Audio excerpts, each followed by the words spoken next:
Hi everyone and welcome back. Today I want to make my satellite be able to stand on the ground again on its own wheels. So what we have to do, we have to put the spindle on and everything that goes with that. And in the rear we actually only have to bolt in the rear axles. So that won't be any big problem. But for the front, I have been buying some stuff and getting some stuff. All of these parts were given to me from one of my viewers here in Sweden, so I'm really thankful for that. But the thing is, these the spindles with the ball joints are A body, he said, and these are supposed to be B body. And unfortunately, I have two ball joints, but the one on this A body spindle is obviously broken. So we can't use that, and these bolts are really rusty, so I don't think I can use those. And these are pretty hard to come by, UNF bolts here in Sweden. You can get them, but not like over the counter at your local hardware store. So it's hard to find the bolts. I need to buy the ball joints, and these ball joints costs on Rockauto about $15. If you want to buy them in Sweden, they're $150. It's insane, the markup on these things. So my idea was to use these, buy some new ball joints, but I would have to wait a week since I would buy them from Rockauto. I would have been find new bolts. So what I did was, a friend of mine, after I got those parts, he reached out to me and he had all of this, which I picked up this morning. It has upper control arms. The upper ball joints looks almost like new. We have one lower control arm. We have another one of those with another control arm. And obviously we have the ball joints, so that's good. They seem to be in good enough condition so we can bolt them on. The thing I saw on this is that we have this strange shape on the drum, which might be a problem with the wheels I want to put on this thing. These are what it said on one of them, it said 71 satellite. So I hope that this will work. So the plan right now is we're going to try and get this stuff onto the car and get the front wheels on, and then we can fix the rear. So my plan is, since these control arms seems to have a basically new upper ball joints and these seems to be pretty loose, I'm going to go ahead and change the whole upper control arm. So, and also we don't have to bash this to get this out. So we need to remove these bolts. One of them is already started to be removed for some reason, but at least it's here. I can remove it by hand. But yeah, we can just put it back. These aren't that expensive to buy new. I'm gonna put that there and not forget it.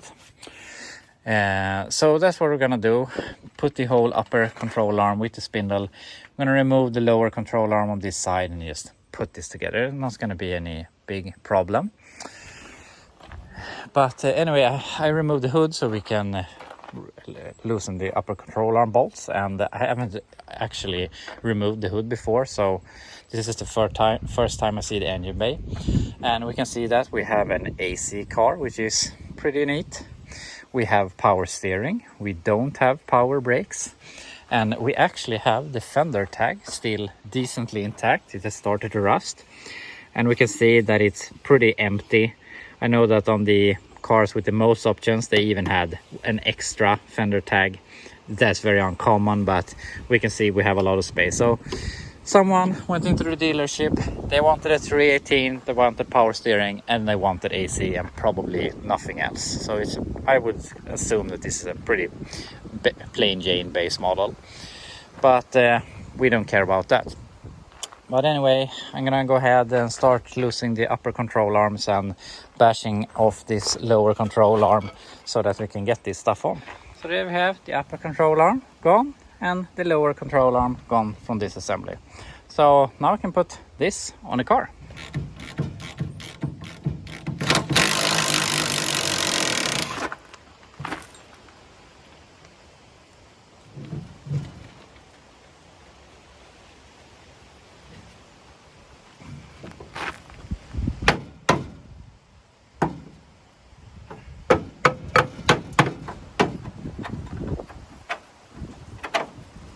we have everything loose. Gonna tighten this bolt, gotta put on the nuts on those, and gotta find a nut for the tie rod.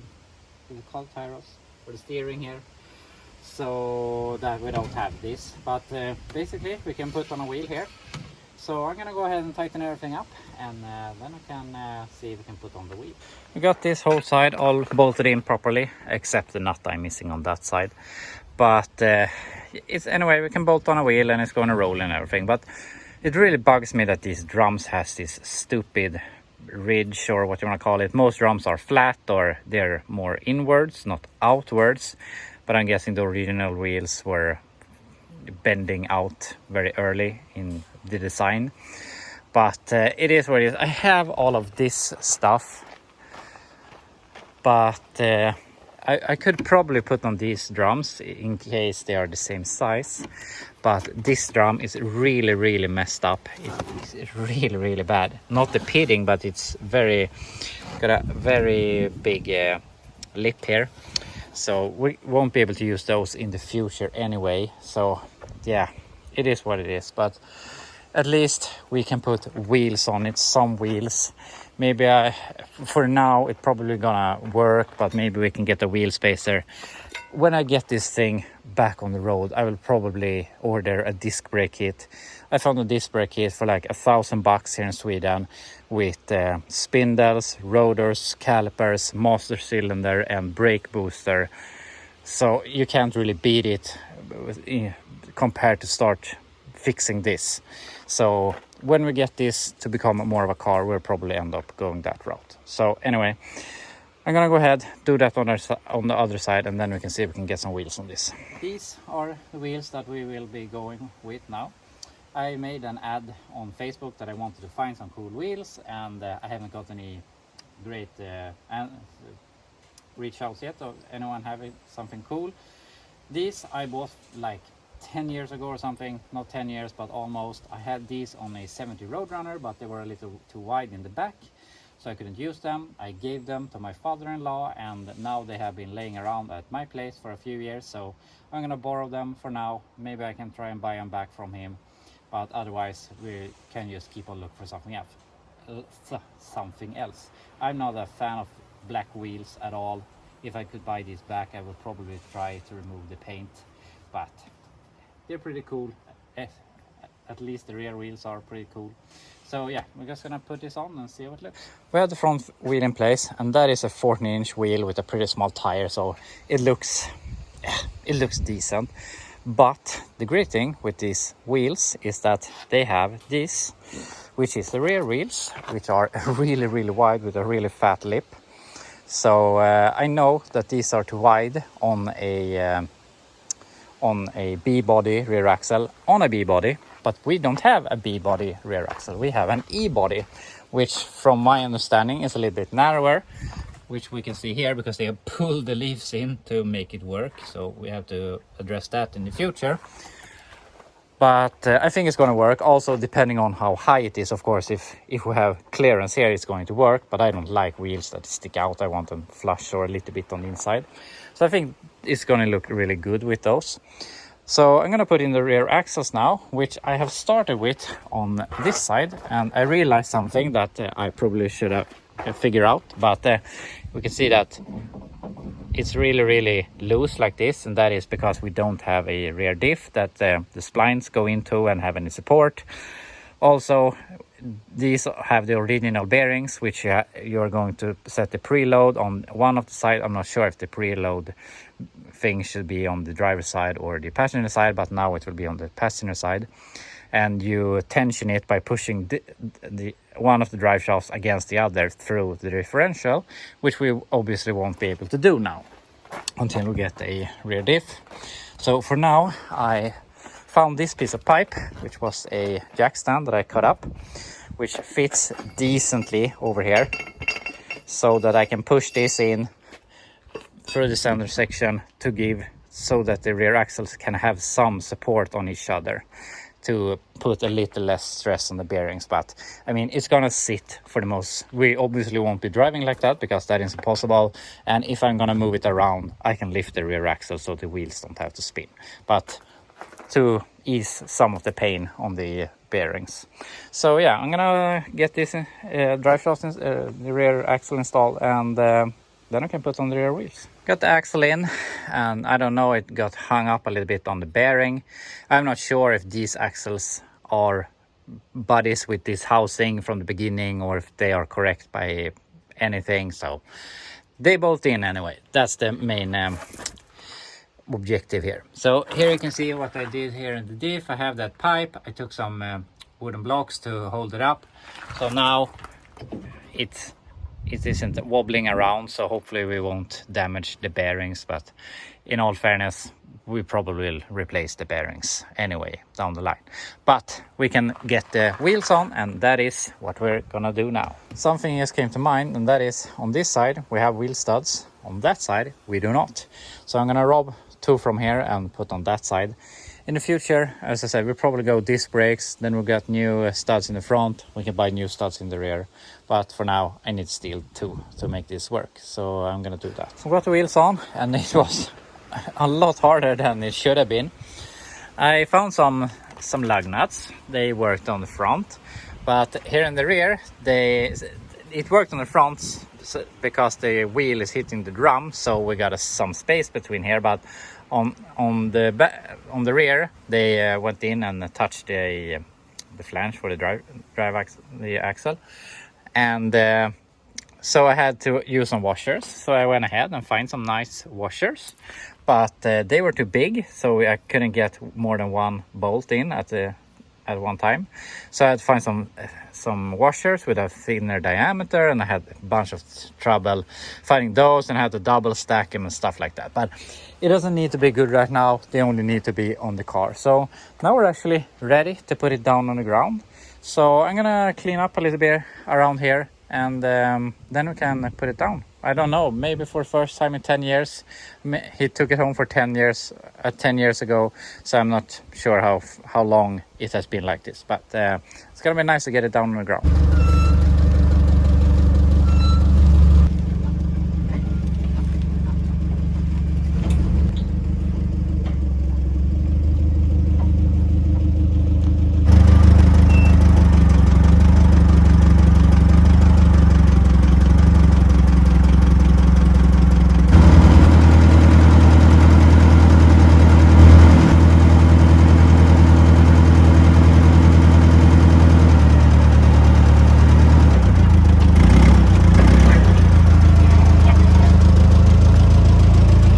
It's almost like I can't believe it myself.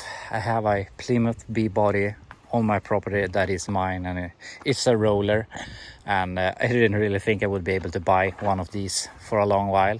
So I'm really happy where we're at right now. The stance actually turned out pretty nice. I think it obviously needs a lot more tire in the front. Some 15s with some higher tire would be nice. It would push up the front, but then we could lower it a little bit. But other than that, I think the stance is pretty nice. I mean, it could come down all the way around a couple of inches, but I think these cars look pretty good in their original height. But yeah, really happy what we have here.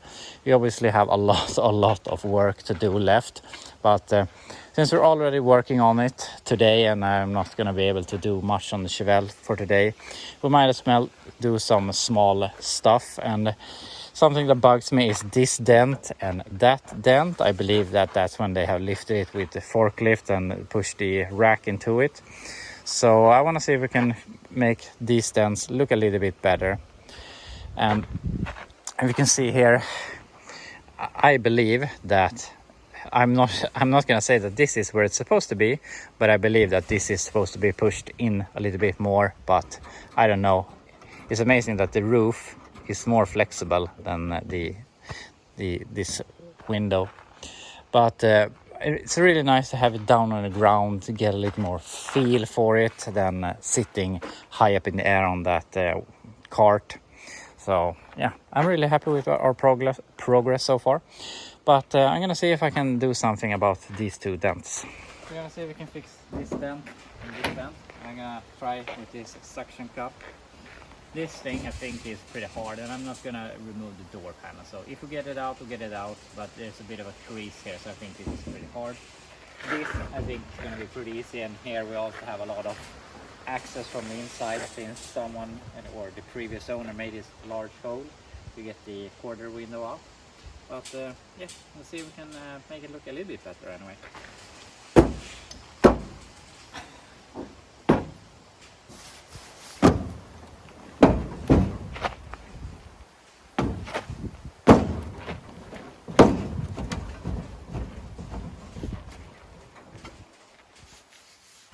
It's not perfect by any means, and I could start hammering from the inside here, but I'm not gonna bother right now. But it looks a little bit better anyway. Something I have realized about this car is that, I mean, it's super rusty and it's obviously been repainted, but it's obvious that it wasn't rust free when they did this respray, because here is a large amount of Bondo. There is Bondo, the rust holes, and I saw some in the corner down in the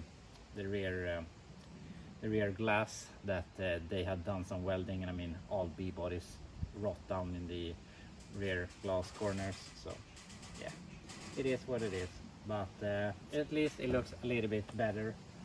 So yeah, see if we can fix something else and make it look even better. So I put on a hood and the headlight bezels, and the headlight bezels are just hanging in there. I mean, I have the fastener holes, but there's nothing in them, so I don't know what sort of fastener they're supposed to sit with, but I think they will hang in there while it's just sitting here at home.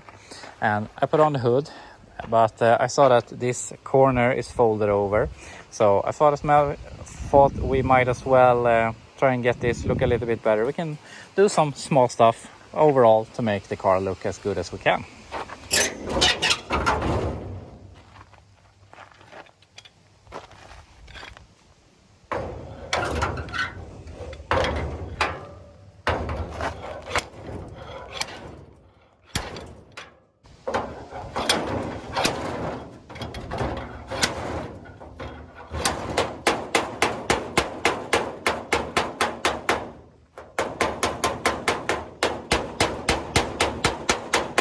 Looks a little bit better. I mean, 2-3 minutes to fix the corner, and it's a small improvement. So we're gonna leave the hood for now, and I think I want to do just one test pull and try to pull this rear quarter up, because first of all, something I realized that no car, especially older cars, don't like being lifted here in the middle and sitting like that, because they become like a banana. So just by putting it down on the ground, this gap came a little bit closer, but it obviously isn't good. And I saw this, you can see obviously this has been together with this, so here we have 1/2 inch and probably another 1/2 inch in the B pillar itself.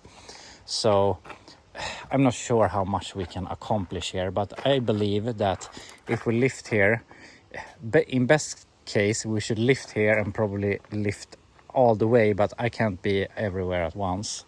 So what I want to try is I want to try and do something here. I'm not sure if I'm gonna lift through this hole.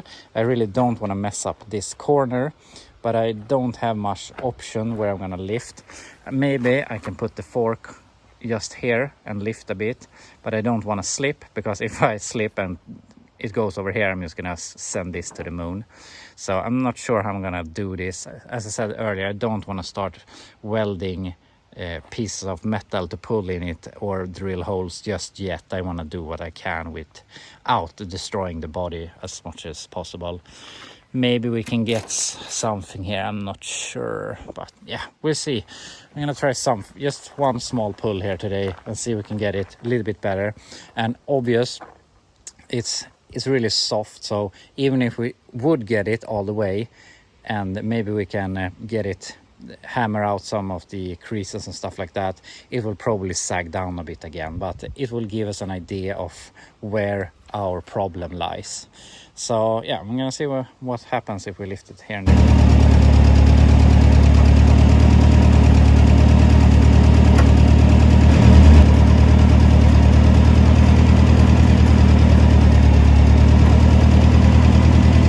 This obviously looks a lot better. It's not perfect, but also now it's hanging from the forks. This wheel isn't on the ground, so we have as much weight on it as we possibly can have. So when we drop that down, I think it's going to go back to exactly where it was. But if we can now start hammering on some creases to make it stay where we want it to have it, maybe we can get it a little bit better. I saw that this crease here has come out a fair bit. I'm not sure, maybe we can hammer a little bit here to make it stay a little bit better. And I'm not sure if we have any creases that we can work with here. But also, if we open the door, we can do something here, maybe to get the B pillar to come forward a little bit. I'm not sure how I'm going to do that right now, but we'll see. The worst thing is that it's obviously getting a bit slaughtered here in the rear, but when you're doing this sort of repair, it's very hard to make a pull on the only part that you want to pull. You're always going to get this effect.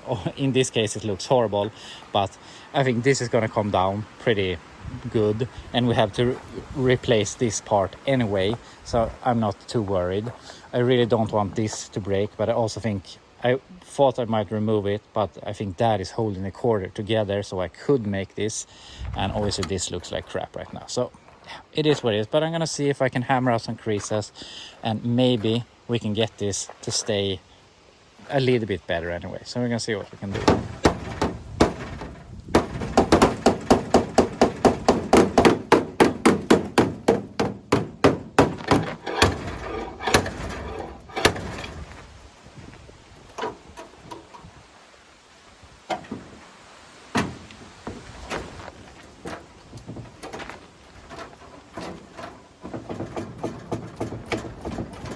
So we're coming pretty far here, but if I put this down right now, I know that it's going to look like crap again. Probably better than it did, but not good. But we know that we're on the right path. We know that this whole quarter is pushed down and it needs to come up. Now we're just gonna figure out how are we going to make it stay here. And first of all, it is bulging in here a bit, and obviously it's always been bulging up here. If I push here, this wants to come out. So I would really like to be able to push this down, because if that comes out down, this comes out, and that will make it want to stay a little bit more in this shape. But what I might consider doing later, or before, we're gonna try and put it down and then we're gonna raise it up again, but we need some support to make it stay here. And you can see this whole trunk extension is pushed down. It is not connected to the quarter anymore, but it's an indication of what problems we have. So I'm not sure how we're going to make the quarter stay with this. Obviously it's a problem.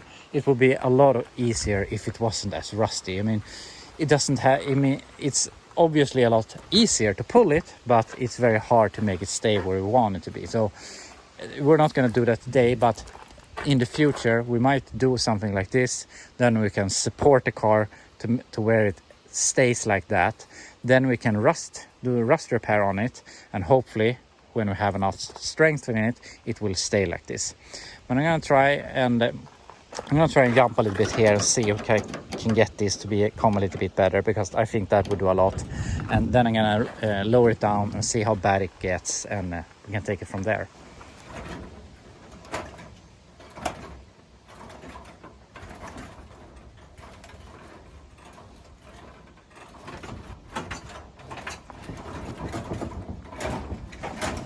So I think this is as good as I'm gonna get it right now. It's really hard to work with something that is this rusty. It's easy to work with shaping it, but if the shape I want to make doesn't stay where I want it to be. So I think when we get more into the bodywork, we will have to pull everything to where we want it, brace up the body so that it will keep that shape. Then we can start fixing it, and hopefully it will stay in shape when we remove the braces and we have some more structure into the body. But that will be another day. So I'm gonna let this down, see how bad or good this stays, and then we will be done for today, I think.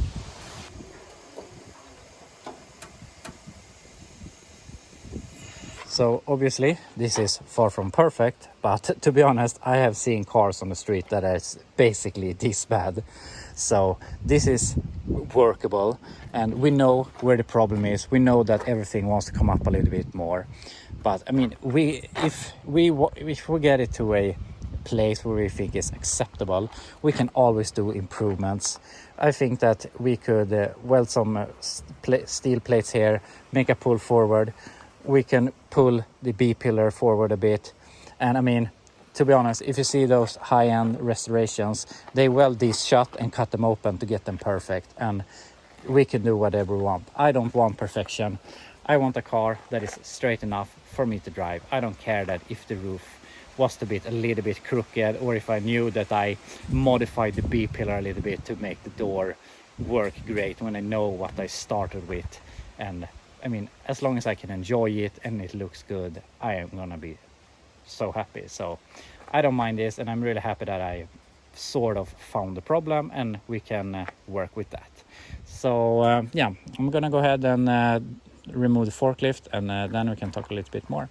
So I remove the forklift, and obviously it looks horrible here, but I was assuming that this thing right now is probably what holding this together, so that that gap don't expand more again.